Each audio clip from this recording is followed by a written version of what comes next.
Rebirth of the demon God episode 4 में हम लोगों को दिखाया जाता है वो तीनों लड़के सामने खड़े रहते हैं मोफैन के, और मोफैन को डीमन में बदलते हुए देख कर के वो लोग कहने लगते हैं आखिर ये मोफैन कर क्या रहा है, और काफ़ी ज़्यादा डर रहे रहते हैं।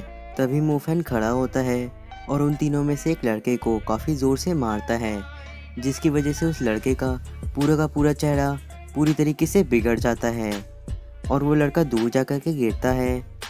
आगे मोफैन अपने मन में सोचने लगता है क्या इन लोगों को लगता है कि ये लोग मुझसे जीत सकते हैं, क्योंकि मैंने अपनी पूरी ताकत का इस्तेमाल इन लोगों के ऊपर नहीं किया शुरुआत से ही, और अभी मेरी पूरी ताकत जो है अगर मैं उसका इस्तेमाल करूँगा तो ये लोग बिल्कुल नहीं बचने वाले। वहीं पे दूसरे लोग जो उसके सामने लड़ रहे थे मोफैन से, वो तीनों लड़के वो लोग चिल्लाने लगते हैं डर करके और कहने लगते हैं ये तो एक डीमन है, हमें बचाओ।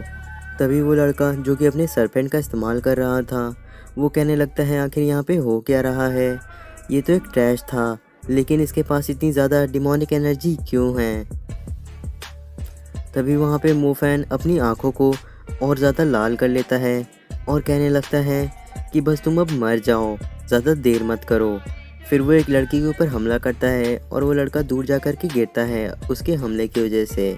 तभी वहाँ पे वो सरपेंट वाला लड़का मोफैन से कहने लगता है तो यही वजह था जिसकी वजह से तुम क्लिफ से गिरने के बाद भी सरवाइव कर गए, और तुमने मास्टर से छुप करके डिमोनिक टेक्निक्स को सीखे हो, और तुम्हारे जैसा ट्रैश पूरी तरीके से मरने के लायक ही है। फिर वो अपने सरपेंट का एक और बार मोफैन के ऊपर इस्तेमाल करता है और कहता है अगर मैं तुम्हें मार दूं तो मैं मास्टर का सबसे फेवरेट स्टूडेंट बन जाऊंगा। लेकिन तभी मोफैंग भी अपने अंदर से काफ़ी ज़्यादा डिमोनिक एनर्जी को निकालता है और काफ़ी सारे मुंह बना लेता है और उन सारे के सारे शीगू सरपेंट को पूरी तरीके से काट देता है। वो लड़का जो कि शीगू सरपेंट को इस्तेमाल कर रहा था अपने मन में सोचने लगता है उसने दांत काट करके शीगू सरपेंट को पूरी तरीके से काट दिया, जो कि एनर्जी से बना रहता है, और मोफैन के ऊपर तो टॉक्सिन का भी कोई भी असर नहीं हो रहा। उसके बाद ये सारी चीज़ें देख करके वो चिल्लाते हुए भागने लगता है और रो रहा रहता है कि ये डीमन है, प्लीज़ मुझे इससे बचा लो, कोई तो यहाँ पे आओ और मुझे बचा लो। लेकिन तभी वो लड़का दूर जा कर के एक जगह पे गिर जाता है मोफैन के हमले की वजह से, और मोफैन से कहने लगता है मेरे करीब मत आना, मुझसे दूर रहो, मैं तुम्हें ढेर सारा गोल्ड दे सकता हूँ, काफ़ी सारा गोल्ड, बस मुझे छोड़ दो, मुझे ज़िंदा रहने दो, प्लीज़ मुझे मत मारो। और उसके बाद वो लड़का काफ़ी ज़ोर से मदर मदर चिल्लाने लगता है क्योंकि मोफैन उसके पास आ रहा था। तभी वहाँ पे कोई एक गोल्डन सर्कल बनाता है और एक टेक्निक का इस्तेमाल करता है, यीतियान डीमन सीलिंग सर्कल। तभी वहाँ पे एक गोल्डन कलर का ऑरा मोफैन को पूरी तरीके से कवर कर लेता है और मोफैन काफ़ी ज़ोर से चिल्लाता है। वो इंसान जिसने कि उस सीलिंग सर्कल को बनाया था वो गू वेई था, उन लोगों का मास्टर और मोफैन का भी। वो लड़के अपने मास्टर को देख कर के काफ़ी खुश होने लगते हैं रोते हुए और कहने लगते हैं आपकी वजह से हम लोग बच गए, काफ़ी ज़्यादा शुक्रिया आपका। मोफैन एक पूरी तरीके से डीमन बन चुका है और वो हम सभी से छुप करके डीमन टेक्निक्स को सीख रहा था, इसीलिए हम लोगों को अभी उसे मार देना चाहिए इससे पहले कि वो काफ़ी ज़्यादा ताकतवर बन जाए भविष्य में।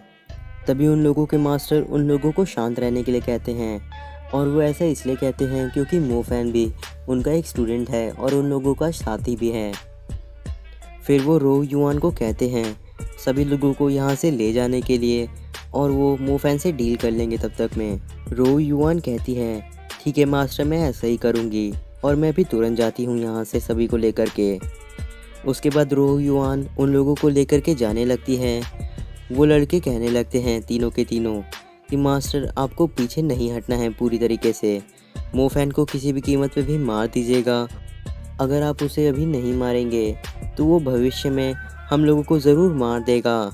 रो युआन कहती है उन लोगों से चुप रहने के लिए। तभी उनके मास्टर अपने मन में कहने लगते हैं क्या ये मेरा ही स्टूडेंट मोफैन है, क्योंकि इसके पास इतनी ज़्यादा डिमोनिक एनर्जी है, अगर मैंने उसके ऊपर पहले हमला नहीं किया होता तो ये पूरी तरीके से मुझे हरा दिया होता पहले ही। लेकिन अब मुझे क्या करना चाहिए, मुझे क्या उस मोफैन को सच में मार देना चाहिए। ये सारी चीज़ें सोचते हुए मोफैन के मास्टर के ऊपर पसीना भी आ रहा था। तभी उनका गोल्डन सर्कल ज़्यादा समय तक होल्ड नहीं कर पाता और मोफैन के मास्टर के दिमाग के अंदर एक ख्याल आने लगता है, क्या उन्हें मोफैन को मार देना चाहिए। मोफैन अपने मास्टर को काफ़ी ज़्यादा गुस्से से घूर रहा था और ये दीशी तियान है, ना कि मोफैन। वैसे अगर आपने अभी तक चैनल को सब्सक्राइब नहीं किया है तो अभी कर लीजिए। मैं मिलता हूँ आपसे अगले एपिसोड में, तब तक के लिए बाय।